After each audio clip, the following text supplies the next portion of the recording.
most of my time helping out with the family business. We own a grocery store in the heart of Westminster that doubles as a tea shop and what my father likes to call a literary salon.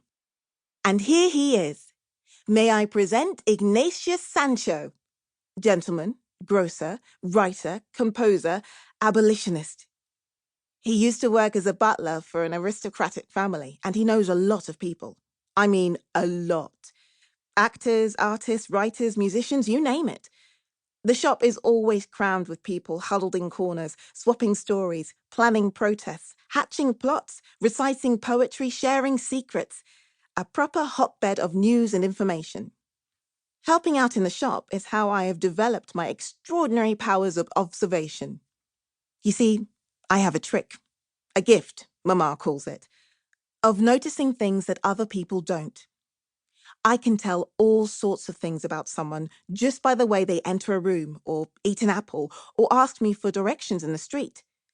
You'd be amazed at what you can learn about life just by observing people closely. And eavesdropping, of course. But I digress. Back to Papa. So, his latest obsession is acting. He quotes Shakespeare at me and our family on a daily basis, sometimes hourly, no joke. Everything one could wish to learn about human behavior, he announces, we could learn from William Shakespeare. Tonight, he will take to the stage to play Othello at the Theatre Royal, Drury Lane. Othello is one of Shakespeare's very few black characters. A military general, respected by his colleagues and those he commands, and married to Desdemona, a young white woman. The play is almost 180 years old and has been performed many times, but the character of Othello has yet to be played by a black man on the British stage. Can you believe it? When Papa first told me that, some months back, I actually thought I'd misheard him. In fact, I accidentally spat out my tea. What? I spluttered, spraying tiny drops of hot water in a shower of surprise. Never once yet, dear Lizzie, Papa replied in his rolling baritone. Until now. I mopped the table surreptitiously with my sleeve. But that's ridiculous, Papa. Why not?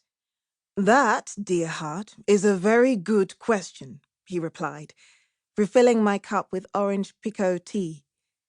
A very good question indeed. Chapter 2. To return to my tale, the grand bell of St. Margaret's Church was striking 5 when I arrived at the shop. I took a moment to catch my breath and pushed open the door. Like a cheeky response to the somber church tones, the familiar silver tinkle of the bell that hung above the doorframe announced my arrival. The tea shop was toasty warm after the snappy chill of the evening air. Lizzie? Lizzie, is that you back? My mother's sing-song voice ran out from the back room. In she came, resplendent in an indigo brocade gown, her nimble-fingered hands fixing the last pins into her coiled crown of silver and black hair. Her large eyes shone like obsidian in the sculpted planes of her face. Her umber skin glowed with health. Mama. Strong and elegant as a queen. There was a soft grace about her, a warmth inside her strength that made you want to cuddle up and hear her tell you stories in the sparkling Caribbean lilt of her voice. I found my mother impossibly beautiful.